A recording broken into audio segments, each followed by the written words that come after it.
Hi guys, welcome back to the channel. I am the Exiled Seagull, and today we're going to be talking about the specials. And I don't mean the ska band from Coventry. No, we're going to be talking about special shirts. I mean, these shirts aren't sentimentally special, these are just special shirts worn for special occasions, for the one-offs. And I suppose they're just the special shirts. So yeah, let's dive right into the content. Now, please. Up first, we have a shirt from circa 1991 to 1993. Not much is really known about this shirt. From what I can gather from oldfootballshirts.com, which is like the Bible of football shirts, it's most likely an unused prototype for a third or an away shirt from the same era. It is made by Ribeiro and it has similar sleeves to the 1991 TSB shirt. But no, it's really awesome to have such a unique shirt in the collection, even if not much is really known about it. So there you go. Up next, we have the Palookaville shirt. Now, of course, this was an away shirt, but I believe that when it was first introduced, it was simply to promote Fatboy Slim's album of the same name, Palookaville. But it was so popular with fans that actually it became our away shirt between 2004 and 2006. What's more though, this is a match-worn version by Gary Hart, which I have discussed in my match-worn collection video, link in the description down below if you haven't seen it already. And this was worn for the Alive and Kicking fundraiser that they did around that time. So, you know, bit of a 2-for-1 in terms of its uniqueness there, but no, still technically a special when you sort of narrow it down, I guess. Next up, we have the all-white shirt that was made for the game against Crystal Palace at Selhurst Park due to our three kits clashing with their home shirt. This is the fan version with the embroidered scoreline at the bottom, celebrating that 1-0 victory at Selhurst Park, where Paul McShane scored the only goal of the game. It is just a plain white shirt. It's nothing spectacular, but still a special shirt to commemorate what was a special evening at Selhurst Park. Next up, we have possibly my absolute favourite special shirt, the shirt to commemorate 10 years without a home, 10 years since our last game at the Goldston, that was worn in a special one-off match on the 7th of April 2007 in a defeat to Doncaster Rovers. The game itself was pretty poor, but this shirt, I absolutely love it. I love the red skint and I love the red Belotti badge as well. I know that's an unpopular thing to say, but I do love it. And there's also a lovely little emblem down the bottom where it says 10 years without a home. I also have the match-worn Scott Flinders goalkeeper jersey behind me as well, which again I've shared in my match-worn video. But no, I absolutely love this shirt to commemorate 10 years since we last played at the Goldston.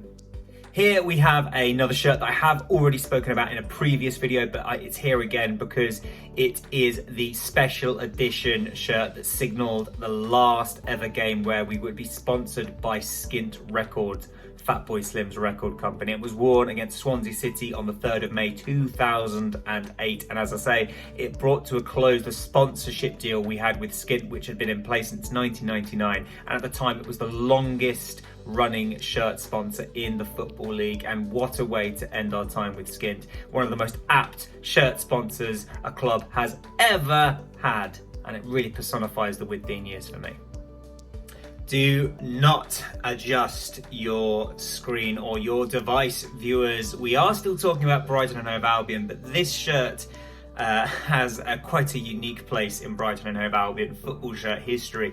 This is Leicester City's 2008-2009 away shirt, because in the same season, Brighton had 3 shirts that all had blue in them. Now, Leicester also play in blue. So when we went to the away game that season, all of our kits, once again, similar to the Palace game, clashed, which meant we had to wear Leicester's away shirt. So yes, it has a special place in Brighton and Hove Albion football shirt lore, and that is why it makes the video today. Next up, we have the pink shirts. Now, there is actually a third pink shirt that I don't own from the 2009 to 2010 season, but I do own the 2010 to 11 and the 2011 to 13 home shirts that were just made with pink. I don't know if that was on a superficial level to appeal to women. I genuinely don't know, but I actually think these are really nice looking shirts, and it's a real shame that we never actually got to see any match action in them, because I think they just look really nice. Can be quite hard to get your hands on, so if you ever find yourself in a position to grab one of these, I'd advise you to do so. So yeah. Up next, we have a shirt that, once again, I have previously spoken about. This is the shirt that was worn for the first official game at the Amex in a pre-season friendly against Tottenham Hotspur. It has no sponsor panel, it has a centralised badge, and it has this lovely golden embroidery to commemorate the day of the 30th of July 2011, where we took to the Amex pitch for the very first time officially and played against Tottenham. We lost that game, but it was a pre-season friendly, but it marked a really special moment in the club's history. After years of fighting for a permanent home, it was just so nice to commemorate it with such a beautiful shirt.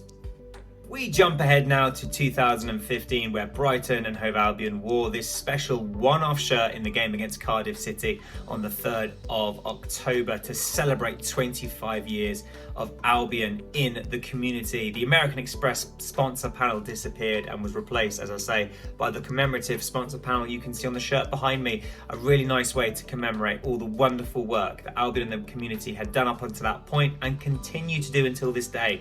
They've just had a rebranding, but fundamentally it is the same thing, and it still serves our community very well, and long may it continue. And last, but by certainly no means least, we have the 2020 Thank You NHS special shirt. This was produced in May 2020 and is based on that season's home shirt, but instead of the American Express sponsor, it has the Thank You NHS you can see there, and it also had the Thank You Key Workers on the sleeve as well. Proceeds of the shirt sales were donated to Albion as One charity fund, which was launched by the Brighton players, who contributed some of their wages, and they chose a number of charities and organisations across Sussex who needed support during the COVID-19 crisis. This shirt is a constant reminder of the amazing work that the NHS and their staff do for people up and down the country, and you know, they continue to that work to this very day. So a massive thank you to the NHS staff for everything you did to help get us through that crisis. A massive thank you to the key workers as well. It will never be forgotten, your sacrifice, so thank you. And there you have it, guys. Those are the special shirts that I have in my collection. Let me know your thoughts in the comments section down below. Which ones do you like? Are there any that you don't like? A like rating, always appreciated, and don't forget to subscribe for more content if you haven't done so already. I am the Exiled Seagull, and I'll see you next time. Take care.